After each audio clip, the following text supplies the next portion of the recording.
I did my first one and I was like, I'm in love with teaching workshops.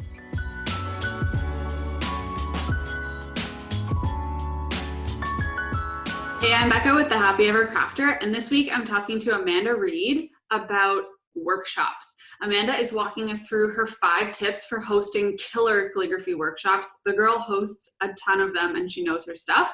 We get into so many like nitty-gritty little details for people who want to host their own workshops. There's a ton of value dropped in this episode, so let's get right into it. Amanda, welcome to the show. Hi, Becca. I'm so excited. I know it's been we've been saying we were going to do this for a long time, and I'm glad it's finally here. Plus, Yes. This is a topic that people really ask about, so I'm jazzed to talk about it. Oh yeah, for sure. Can you give us like a little 30-second rundown of who you are, what you do, and all that stuff before we get into the topic, the meat? Sure. Yeah. So my name is Amanda. I am the owner of Amanda Reid Designs and founder of Calligraphers of Color. And pretty much what I do custom lettering for brands and different clients, and I teach workshops. I started teaching workshops in March of 2019, so a little over a year and a half. And it really came out of people just asking like, oh, we love your lettering, teach us. I would take a workshop. Oh yeah.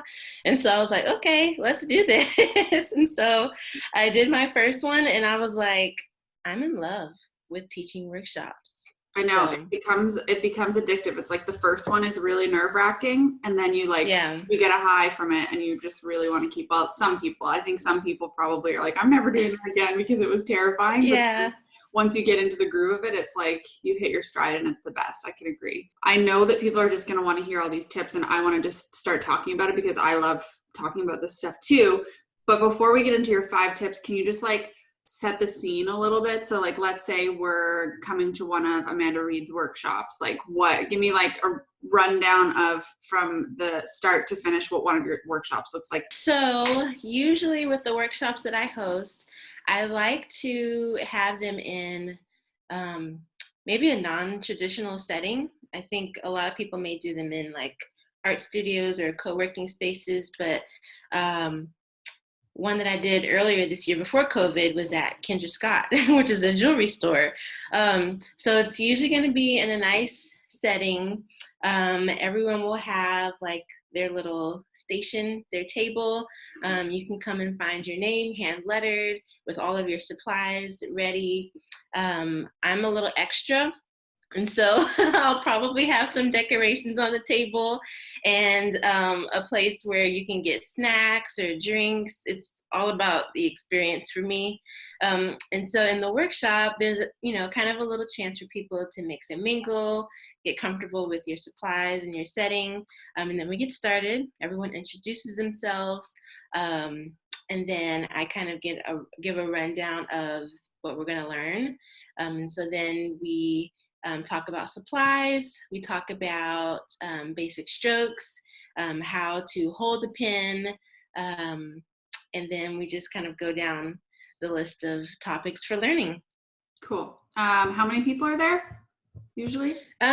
Usually I'd say about 10 to 15 people on average. Honestly, it's been a very long time since I had an in-person workshop, and that description just made me really feel like nostalgic. I just want to be like at a workshop right now. So yeah.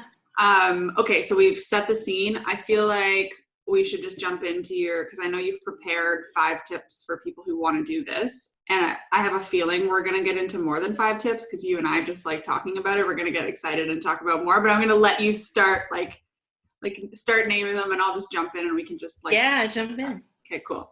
Okay. Tip number 1. I'm going to say the first tip is to know your audience. I feel like that really sets the tone for everything else that you do in regards to planning the workshop and the content that you prepare. I say this all the time, but I feel like there's 2 people that come to these workshops, 2 different types of people that come to these workshops. There's those that take it like just for a fun thing to do. They just want to get out and just learn something new with a friend. And Like then there's those, the classic mom and daughter duo who shows up. yeah, like girlfriends, or they want to paint and sip or do calligraphy and get a little drink and do something, out of the norm.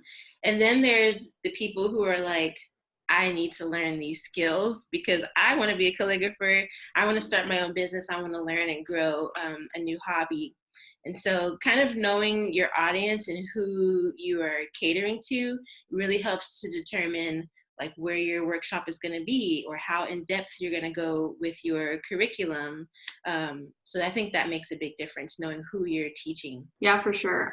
I'll say maybe there's like a 2.5 type of person, which is what I was. I was like, I really want to learn this because I think I'll be good at it. But also I want to have a glass of wine and like relax with my friends. And I didn't realize until like halfway through the workshop that this was going to be more than like just a little workshop for me. It was going to be like a full blown thing. So there's probably people who like me are halfway through a workshop and they're like, oh, I like this. Yeah, exactly. Yeah, I remember when I took my first workshop, it was about 5 years ago. I was in grad school, and I never, like, I would see brush lettering in calligraphy, but I didn't know what it was called. I didn't know brush lettering was the thing. I was like, oh, that's pretty lettering. And so same for me when I took my first workshop, I was like, okay, I really like this. I need to keep doing it. Yeah. And you can see So, that like as an instructor too, you can see that happening in the middle of a workshop, or you see the people who, and I don't know if it's the same with yours, but often like midway through the workshop, it'll be very quiet. Like even if there's wine flowing and people are having a lot of fun, when we're doing actual work, it'll get quiet. I'll have some like calm music on and people are just like in the zone, concentrating, and they're in it. like, and they're like, I'm in, like, I like this. At the end of Yeah. workshops, you'll often get feedback from people that are just like, whoa, I needed that. Like I needed that chill time. Yeah. It's like we're creating calligraphy converts.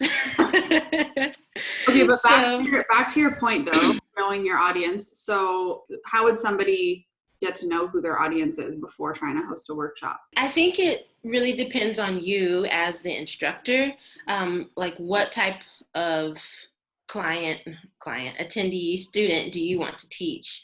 Do you feel comfortable going in depth? Because people who are coming to like a workshop to really grow their calligraphy skills because they know that they want to do this, they're looking for nitty-gritty details and they're asking questions throughout the class. I can always tell people who are come to my classes or workshops whether they're a person one or a person two, based on like the type of feedback they're asking. Usually by the end of the class, they're like, do you have an intermediate course? Because I need to know more. So it really, I think that depends on you as an instructor. Like what type of content do you want to teach? Do you want to just have a fun, light environment where people are enjoying themselves? It's really basic skills, and that's totally fine to keep it simple. But if you really want to help people grow their skills, then you've got to know a little bit more and be prepared for some of the hard questions. Yeah. And I would say that, you know, a way to make sure that people are going to be happy, like regardless of which type of person they are, is to just be really clear in your item description before people buy a seat at your workshop. Like tell them exactly what you're going to teach them. You know, I'll actually say we're going to go over the tools, we're going to go over the very basics, we're going to go over the letters, but we're not getting into more advanced stuff, because you do have people come who are hoping to get a little bit more, but you just can't cover that much in a 2 or 3 hour workshop, you know? So you have to just be really clear about exactly what you're teaching. And I think people would be happy regardless of which character they are, you know? Yeah, I agree for sure. Point number 2 is to be more than just a teacher. I think this is a point that a lot of people forget about because they want to just lay out the law. This is how you do calligraphy and that's it. But I think what makes the difference in a workshop is the instructor.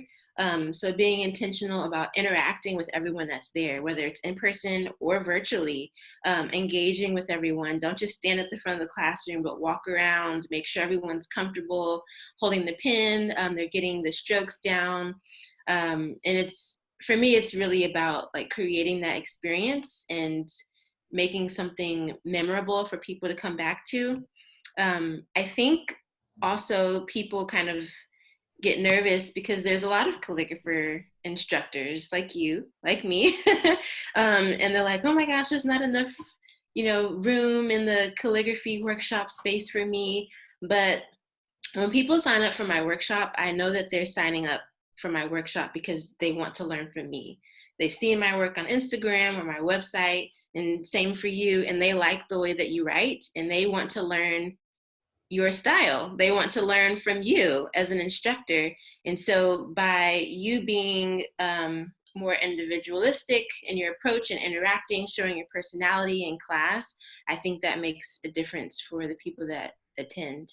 Yeah, I completely agree. And I mean, that goes for everything in business. Like there's room for everybody because we're all so different, but specifically, and one thing you mentioned earlier was that it's about the experience too, right? So I could have the exact same content of a 3-hour workshop that the other calligrapher in Ottawa does, and we're both hosting workshops, but it's a totally different experience based on, Yeah.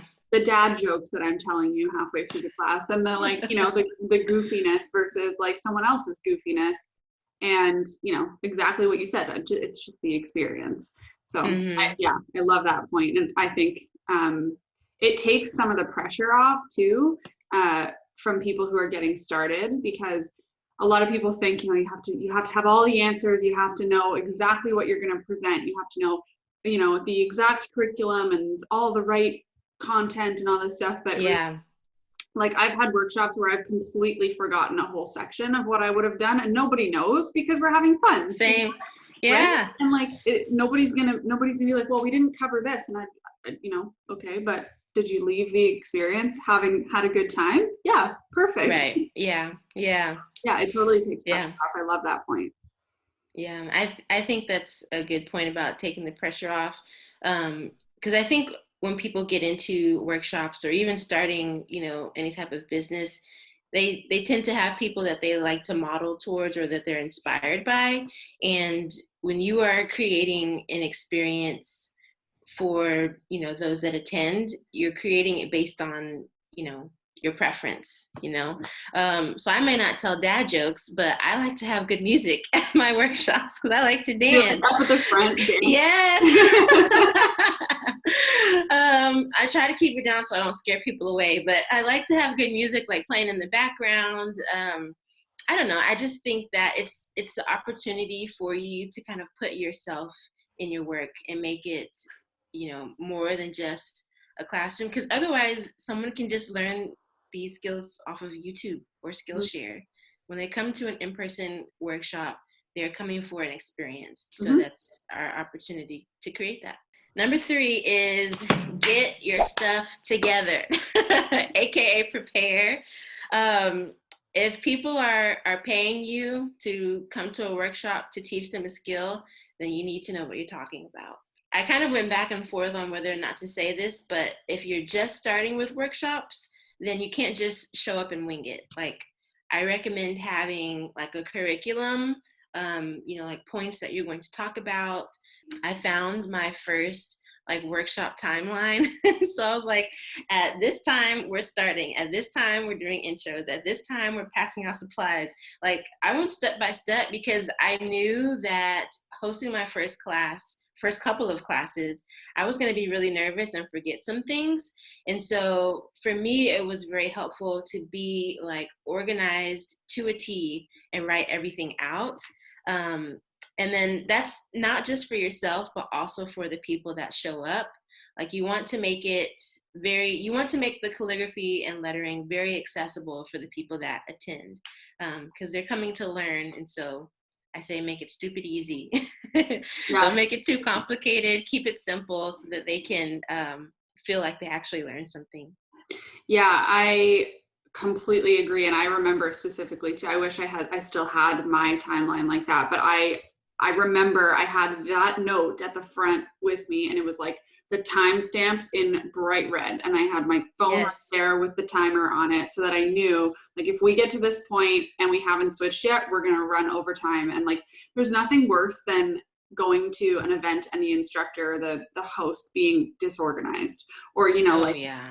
Okay, we're going to do a pencil drill right now. And they're like, well, you didn't give us the pencils yet. And you're like, oh crap, sorry, 1 second. You give the pencils, like it ruins it for you. So Yeah. really thinking through these things, and that can be really overwhelming for new people, but that's why, like, you could do a mock workshop for 3 friends or whatever beforehand and make it as serious as possible to try and follow that timeline and see if it works. You know, it's like you said, get your stuff together, prepare, like be over prepared for the first one.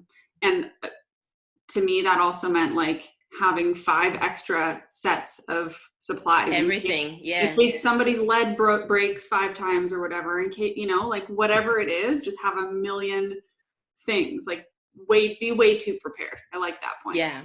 Over prepared. Yeah. I remember, so I think my last workshops were in March. And the one that I did at Kendra Scott, I felt so bad. We had one girl spill her ink like 2 or 3 times on the table. And so luckily I had extra little pots of ink to give her, because she also spilled it on all of her like practice sheets. So I had to give her new sheets. Yeah. So just making sure you have a little bit of everything. You know, I even like to write down like, what does each supply kit or attendee need to participate in the workshop. So having all their supplies, I feel like being over prepared, thinking about all the little things, eases your brain as well, because otherwise it's just going to be all here and you're like, oh my gosh, I'm going to forget something. Did I get this? But if it's all written out, it just gives you a little bit of a peace of mind. And I like what you said about practicing too with friends. I did that as well. Yeah. And so 2 more things that I was thinking of just as like being over prepared. I remember specifically the first couple workshops I did them all in my home. So I had like, I like laid everything out way in advance, like days in advance.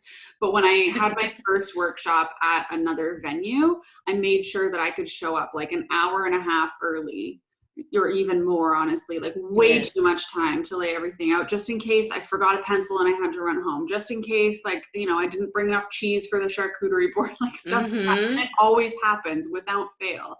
Yes.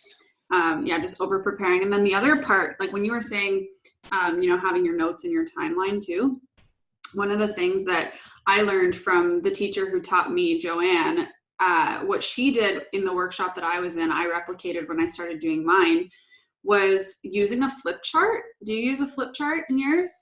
And go ahead. I don't. No. It depends on the workshop I'm teaching. Yeah. So I still use it a little bit now, but less. But when I first started, I would buy like the pad of flip chart paper, and I would essentially make a workbook on the paper so that I could just flip through the pages and use it as my guideline as I'm teaching. So like page 1 says, welcome to the workshop. Page 2 says tools, and I've drawn out some of the tools so I can talk you through them. You know, instead of having paper in your hands, people can look at the flip chart, but it's also my guide to be teaching. So I'm not going to miss anything. It makes it so much less stressful. Yeah, I like that. It gives everyone a visual too. I'm a visual learner, and so being able to see it like up on a board is really helpful. Yeah. And then I noticed, like, you know, after I'd done it 10 times, that it was all like, I could spit out the words the whole time, and it becomes a lot less stressful, but it's such a good hack for the beginners who are just getting started. Yes. Number 4 is you need a place to host. It's not really a tip, but it's something to think about. Whether you are, and this could be for virtual classes or in-person classes. For in-person workshops, you want to make sure that it's a place that has enough space for everyone for their supplies. Because if you think about everyone's writing, they write on one sheet of paper, then they put that paper to the side, and you know, you just need space. So give everyone space, a well-lit environment, a place that may not be too loud so that people can hear you. I know I've hosted at like a restaurant before, and luckily the restaurant had like a private space for us to be kind of in the back and secluded. But you know, if we were in like the main dining room, there's a lot of stuff going on. So just make sure that you that people can focus on you and hear you. If you have a large class, you want to make sure that, you know, if you're far away in the front of the room, that people can hear you, your voice can project.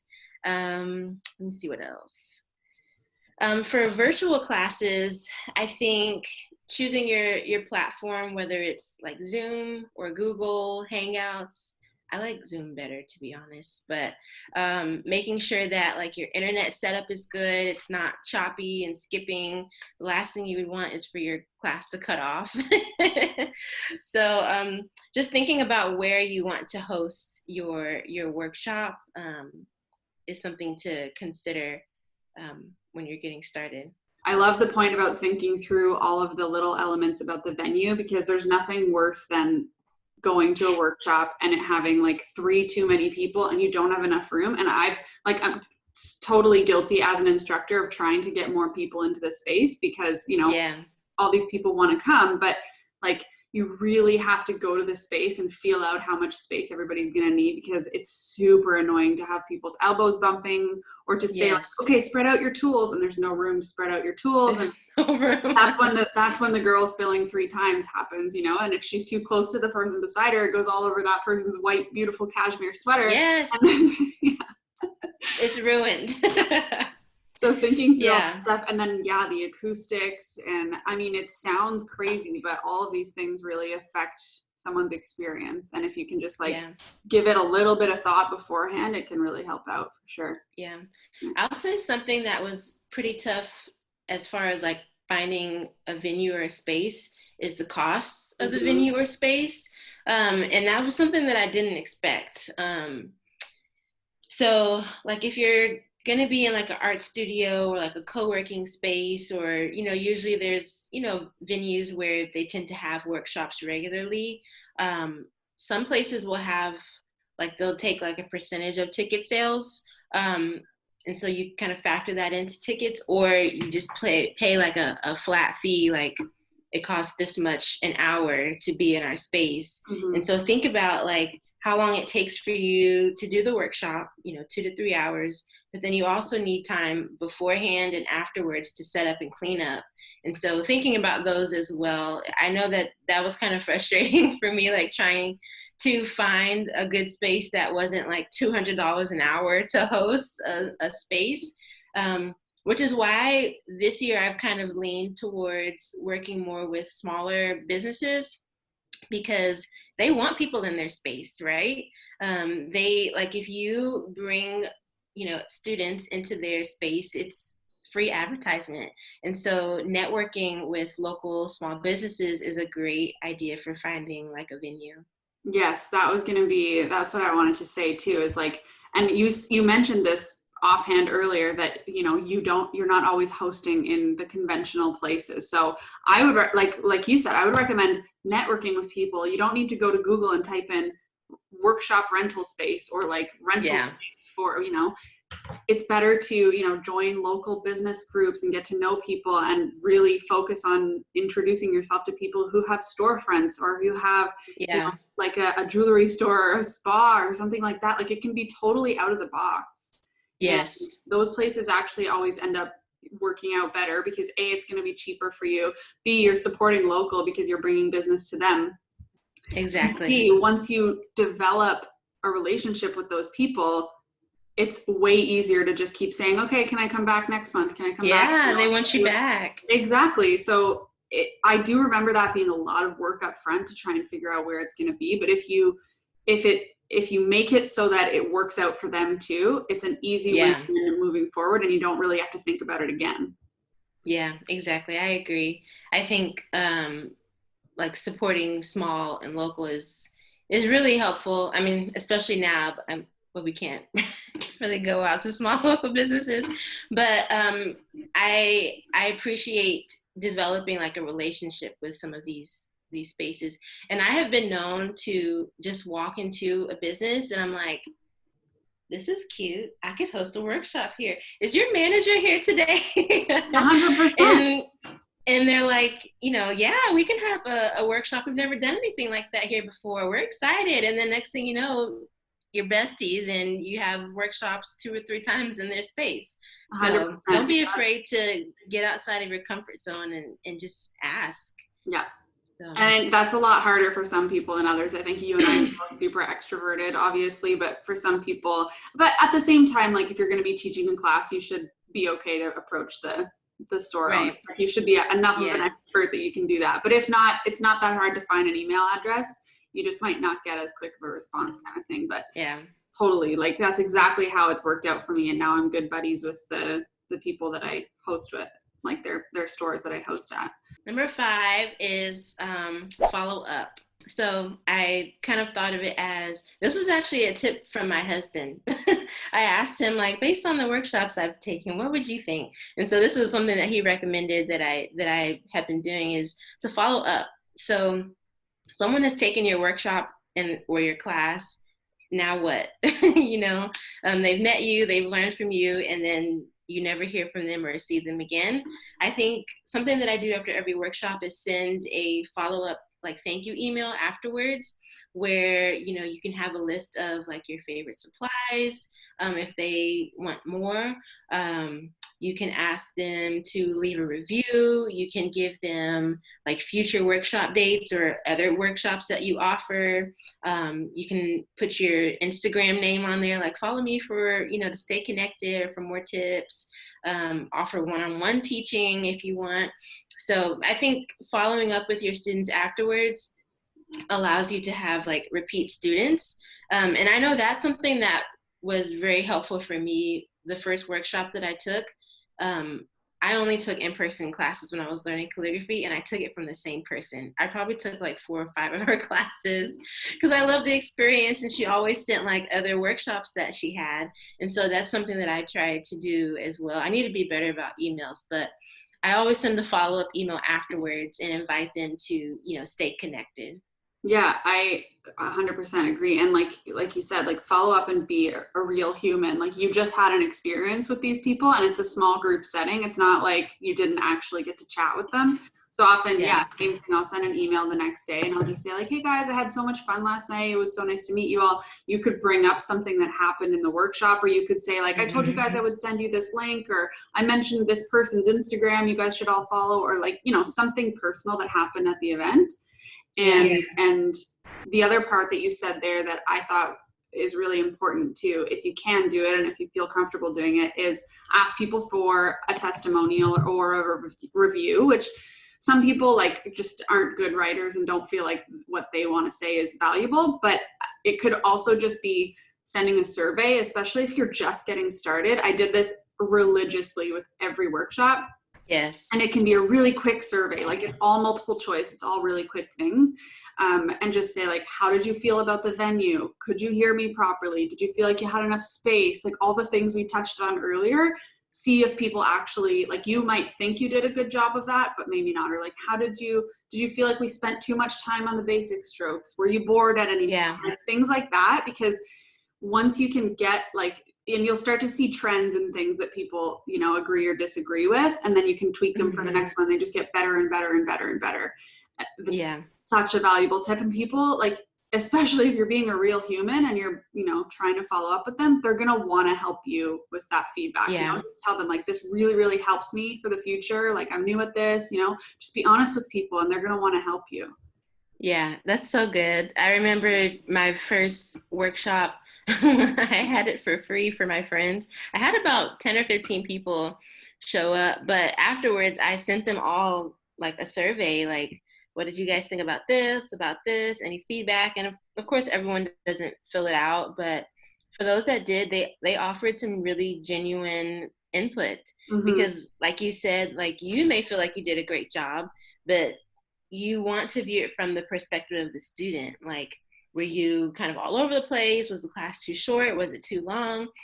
And most of the time, like, especially when you're starting out and you're nervous, you tend to rush through things. And so then the workshop goes pretty fast. And my very first workshop, the feedback that I got the most was, I wish the class lasted longer because it was so much fun and we were really into it and we just wanted to practice more. And so don't be afraid to ask for feedback or slow down. I'll say too, like, for those surveys, you can make it really clear that they're anonymous. Like you can make a very anonymous survey. It's not necessarily like you have to put in your name and email address to fill it out. Yeah. That actually, I think, is a really important part of it too. If you're asking people for honest feedback, a lot of people they'll feel bad. So they don't want to give you the honesty unless it's anonymous. So make sure it's anonymous for sure. And then, okay, that was 5, right? We covered all 5? Yes. Okay. That was 5. I thought of one bonus tip, and maybe you have some too. I don't know, but we can just keep chatting. But I thought of one as we were saying this with like getting feedback and testimonials and reviews and stuff. And one of the things that whenever I'm talking to people about workshops and getting started and stuff, one of the things that I love to recommend people do is if you have any contacts with photographers, having a photographer come to your workshop, which can be very expensive if you're paying for them. But if you're networking properly, for the first probably 5 workshops I ever did, I had contacts in the wedding industry who were photographers. And I said, do you want to come and have a seat at my workshop for free and just bring your camera? So they're taking the workshop, but every half hour they'll get up and snap some pictures.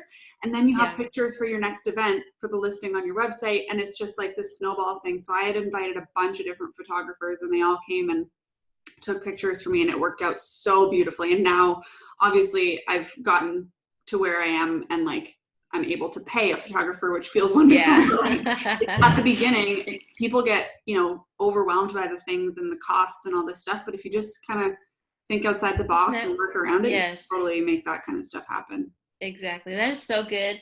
Because, I think when you're trying to advertise your classes, it's like, oh, let me find a good stock photo. But if you can have pictures of, you teaching, so that people see you in that environment. And I did the same thing. Thankfully, I'm married to a photographer and videographer. So nice. Matthew, my husband did a video of my first workshop and kind of made a highlight film. But I have another friend who I've invited to some workshops, and she's participated as a free student, and then she's come to some where she just snaps the photos for me. And so then that's photos that you can use for a long time. And then even as you said, being intentional about connecting with other creatives. I had a workshop where I'm so extra, Becca. I wanted to have this huge balloon garland at the entrance. And so I have a friend who does huge balloon installations. And I was like, would you like to do a balloon installation for a free workshop? She was like, yes, I want to be there. I've been wanting to take one. So then when people came in, there's this beautiful display. And then the artist was right there, taking the class with us. So I specifically remember at the beginning, I would get I had a free venue because I connected with the person who owned the venue and they wanted the traffic. I had a free photographer because they got a seat in my workshop. I had free florals because they got a seat in my workshop. And maybe sometimes it means that the seats are taken up by things that you're not making money on, but the value you get in return for that is so worth it. Exactly. Plus, I think a lot of people are like, well, I don't want to ask somebody to do that for free, or I don't want to, maybe the value of my workshop isn't the value of their thing, but you're never going to know that unless you ask. And you 100% need to make sure that the values align and that it's worth it for them. But a lot, like you said, you're connecting with other creatives, and creatives usually want to do creative stuff. So the likelihood of them wanting to take a workshop is pretty high. Yeah. And usually some feedback that I've gotten from some of the people I've had attend, other creatives, is that they have a new appreciation for what we do. They're like, okay, so if I have clients, I'm referring them to you because this is hard.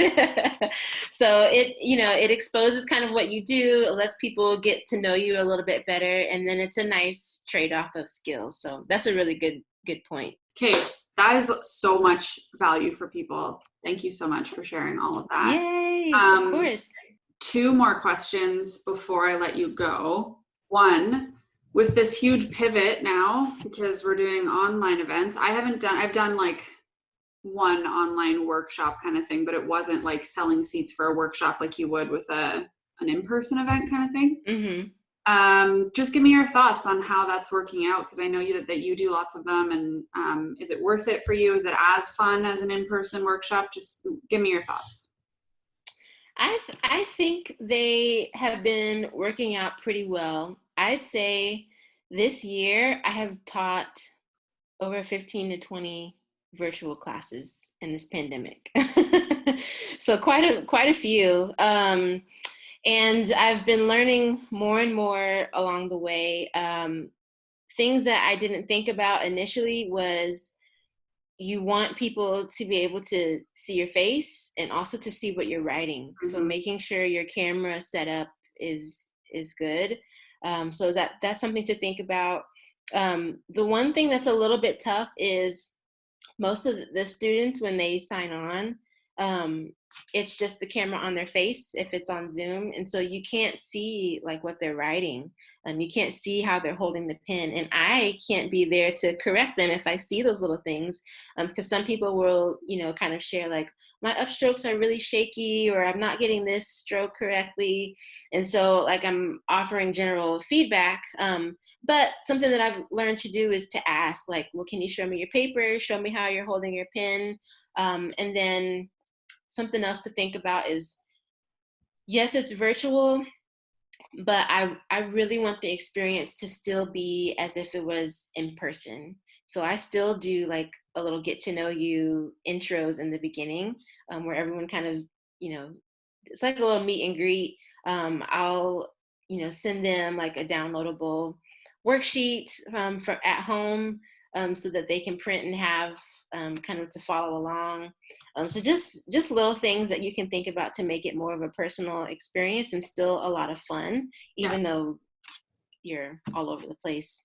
Mm-hmm. But I think something else that has been really cool about these virtual classes is, in-person classes, you're limited to whoever is local, but I have had people from all over the world join in on these virtual classes, and it's been amazing to meet so many different people. Yeah. So do you think you'll keep doing them afterwards? Because I feel like now that you've ventured that way, you're just going to keep doing it. It was like a hidden Yeah. bonus from the pandemic, really. Yeah, I'm gonna have to. I'm gonna have to. It's been really cool to meet so many different people, and this goes back to one of the points that we were making earlier. But every time I finish a workshop, I really feel like I have a new group of friends. Like it's just like I'm getting like an emotional high right now just thinking about it. Yeah. But it's just like so nice to connect with people, even if it's just for a couple of hours. But it's a great way to stay connected, and I probably will keep doing virtual classes. If someone is watching and they want to host a workshop, let's pretend it's not COVID, it's not a virtual workshop, it's a real in-person workshop, but they're like, people have been asking me, I want to do a workshop, but I am like hella nervous. What would be your number one piece of advice on top of all these? Like, we went through all these tips, but if you were speaking to someone one-on-one who was like, I'm just so nervous, I want to do it, but I'm too nervous, what would you say? The first thing is, if people have been asking you, that means people want you. And it is nerve-wracking, but when you find like a demand, then you can meet that demand, right? If people want to learn from you, then it's a sign that it's something that you can be doing. Something that you can be doing. First, start with just doing it for friends and family to see if it's your thing or not. Just to kind of get your feelers out there. It doesn't have to be paid. It can be free. Something just simple, low cost, just to keep it simple and easy. And then if it's like, if you're doing it for friends and family, that's almost more nerve-wracking. So if you can get past that, you're good with strangers. Yeah, because family and friends, they can be a little judgmental and harsh and they can give you a hard time. So yeah, I would start with doing it for friends and family. It doesn't have to be, anything too crazy, like, oh, do you guys want to come over? I'm hosting like a fun little get together workshop. Let's see how it goes. And then from there, you can determine if that's something you want to keep doing. Yeah, I love it. Good advice. Okay. Tell everybody where they can find you, and the multiple places they can find you. Yeah. Okay. Well, I'm on Instagram the most. So you can find me at Amanda Reid Designs. It's Amanda Reid Designs.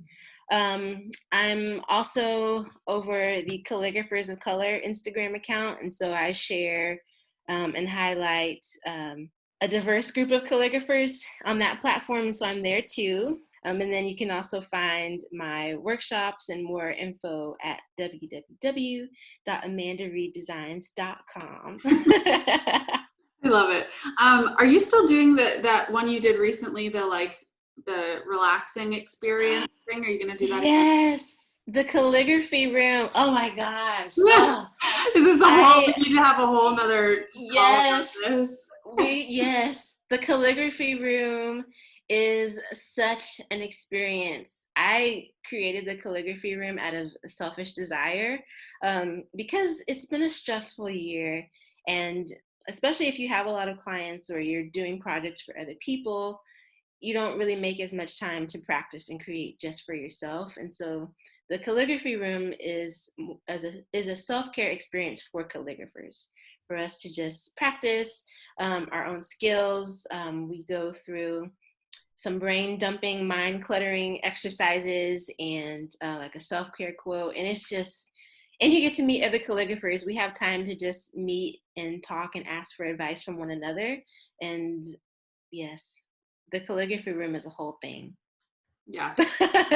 I saw all about So, it. I was like, damn, I should have joined in on that. That sounds great. You're right. I don't ever just sit down and practice. And I used to always just, have a glass of wine, put on the TV, do some practice. yeah. I haven't done that in actual years. Yes, yeah, yeah. And it's funny because one of the ladies that was in the group last time, she was like, I'm so bad about being intentional about, like if you want to improve your skills, then you have to practice.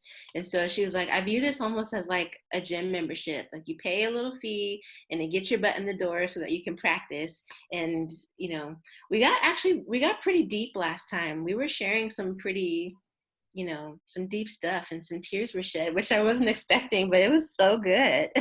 Oh, that sounds great. Okay. Well, everybody knows where to find you. Hopefully by the time they go to see it, they can find that among other Yeah. workshops. But thank you so much for coming on. It was so nice to chat with you. And I'm sure we'll talk again soon. Yeah. Thank you, Becca, for having me. Okay. Bye. Bye.